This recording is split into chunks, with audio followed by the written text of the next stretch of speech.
Hello everyone, আসসালামু আলাইকুম। আশা করি আপনারা সবাই অনেক বেশি ভালো আছেন। আলহামদুলিল্লাহ আমি অনেক ভালো আছি। ভিডিও দেখে তো অলরেডি বুঝেই গেছেন আজকে আপনাদের কি রেসিপি শেয়ার করব। একটি অস্থির অসাধারণ একটি রেসিপি, পুডিং কেক। আজকে আপনাদের সাথে ফুল ভিডিও শেয়ার করব। আর প্রথমেই বলে নিচ্ছি ভিডিওটা একটু লং হবে, কারণ হচ্ছে আমি অনেক কাটিং করেও ভিডিওটা শর্ট করতে পারিনি। প্রত্যেকটা জিনিস ভালো করে দেখানোর জন্যই ভিডিওটা অনেক লং হয়ে গেছে। আপনারাও যদি বাসায় এরকম একটি পারফেক্ট পুডিং কেক তৈরি করতে চান, তাহলে কিন্তু ফুল ভিডিওটাই আপনাদের দেখতে হবে। তো ফার্স্টে আমি একটা বাটিতে 3টা ডিম ভেঙে নিছি। এটা হচ্ছে পুডিংয়ের জন্য। তো ভালো করে কিছুক্ষণ নাড়াচাড়া দিয়ে মিশিয়ে নিব। আর এই রেসিপিটা কিন্তু লাইফের ফার্স্ট টাইম আমি তৈরি করছি। আর আমি যদি পারি তাহলে ইনশাল্লাহ আপনারাও পারবেন। আমিও প্রথমে কনফিউজড ছিলাম যে হবে কি হবে না, তারপরে সাহস নিয়ে বানিয়ে ফেললাম। তো মাশাল্লাহ অনেক সুন্দর হয়েছে। আমি এখানে 1 কেজি মতন মিল্ক নিয়ে দিলাম। আর এখানে চিনিটা আপনারা যেরকম খান ঠিক ওই রকম নিতে পারেন। আমি বড় চামচের 2 চামচ চিনি দিয়ে দিছি।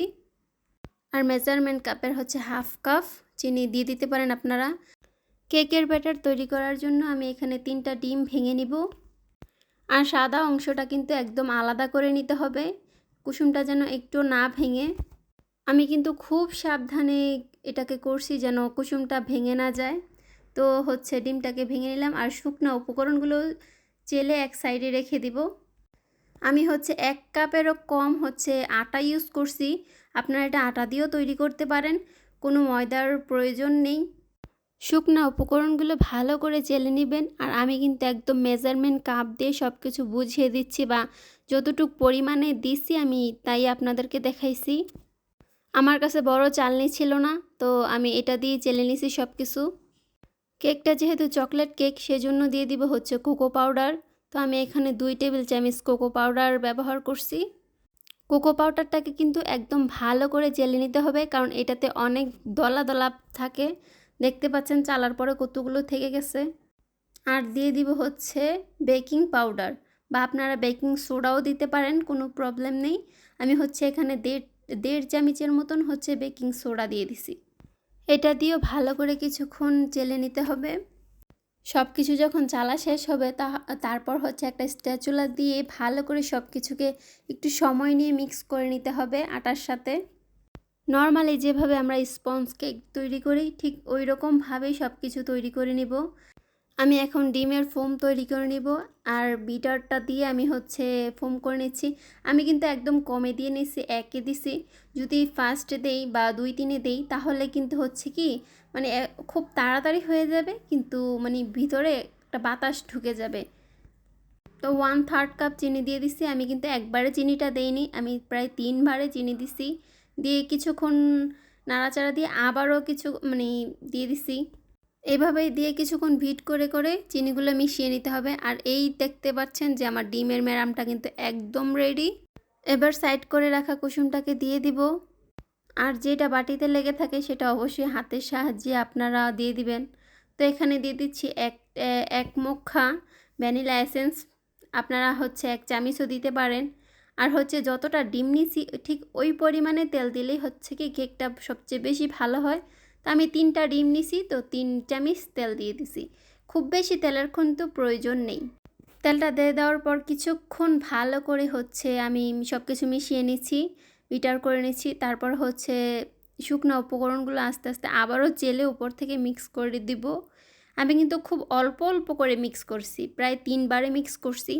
আর কি কেকের ব্যাটারটা আপনি এক সাইড থেকে নিয়ে এভাবে মিক্স করবেন, আমি যেভাবে দেখাচ্ছি। এইভাবে মিক্স করলে কি আপনার ডিমের যে ফোমটা আছে সেটা নষ্ট হয় না, একদম ফোমি ফোমি থাকে। আর আপনাকে এটা খেয়াল রাখতে হবে যেন ডিমের ফোমটা একদম নষ্ট না হয়। ফোমটা যদি নষ্ট হয়ে যায় তাহলে কিন্তু ডিম পুডিংয়ের যে ব্যাটারটা আছে ওইটার সাথে কিন্তু আপনার কেকের ব্যাটারটা মিক্স হয়ে যাবে। আমি খুব সাবধানে সব কিছু ভালো করে মিক্স করে নিছি। দেখতে পাচ্ছেন আমার কেকের ব্যাটারটা কিন্তু একদম ফোম নষ্ট হয়নি। আমি কিন্তু খুব আলতো হাতে মিক্স করছি। ভিডিওটা ফাস্ট মোডে দেওয়ার কারণে এরকম দেখাচ্ছে। আমি যেভাবে সব কিছু দেখাচ্ছি ঠিক ওইভাবে যদি আপনারা করেন তাহলে একটা পারফেক্ট পুডিং কেক তৈরি করতে পারবেন ইনশাআল্লাহ। আর এই সাইড দিয়ে কিন্তু আমি একটা পুডিংয়ের ক্যারামেল তৈরি করে নিচ্ছি। আমি হচ্ছে যেই পাতিলাটায় করব বা যেই পাত্রে করব সেটার ভিতরেই হচ্ছে ক্যারামেলটা তৈরি করে নিচ্ছি। তো চিনি দিয়ে দিলাম 1 কাপ, মানে 1 চামচ সরি। তারপর হচ্ছে এটাকে ভালো করে ক্যারামেল তৈরি করে নিলাম। দেখতেই পাচ্ছেন ক্যারামেলের কালারটা কত সুন্দর আসছে। এখন হচ্ছে ডিম ফেটিয়ে রাখা ডিমটা কিন্তু আমি দুধের উপরে দিয়ে দিলাম। আর দুধটা কিন্তু হালকা কুসুম গরম ছিল, ঠিক আছে, খুব বেশি গরমও ছিল না আর ঠান্ডাও ছিল না। তো দিয়ে দেওয়ার পর কিছুক্ষণ ভালো করে মিক্স করে নিছি। আর এটাতেও কিন্তু আমি ভ্যানিলা এসেন্স দিছি। আর জাস্ট কালার সুন্দরের জন্য জাস্ট একটু ফুড কালার ইউজ করছি। দিয়ে সব কিছুকে ভালো করে নাড়াচাড়া দিয়ে মিক্স করে নিলাম। আর একটা চালনি দিয়ে হচ্ছে চেলে এটার উপরে দিয়ে দিলাম ক্যারামেলের উপরে। আর আমার কেকের ব্যাটারটা কতটা সফট ছিল সেটা আপনারাই দেখতে পাচ্ছেন, একটু কিন্তু ডুবে যাচ্ছে না, সব কিছু কিন্তু একদম উপরে ভেসে আছে। তো আমি এখন সব কিছুকে ভালো করে মিক্স করে দেখাবো।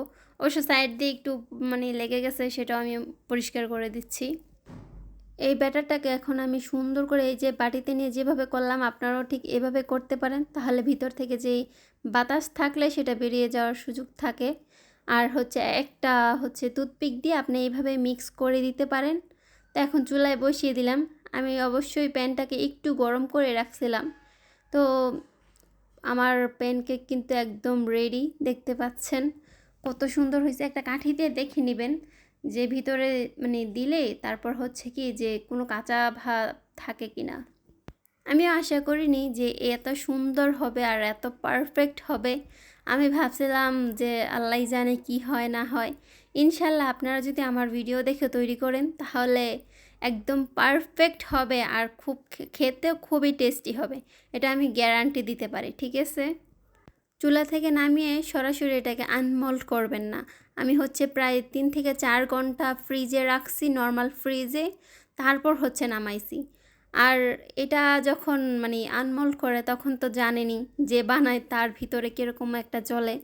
তো এটা দেখার পর একটা বিশ্বাস করেন যে কী যে একটা খুশি হয়েছি বা ভিতরে যে কী একটা প্রশান্তি লাগছে, এক আল্লাহ ছাড়া কেউ জানে না। তো আমি এটাকে আপনাদের কেটে দেখাচ্ছি।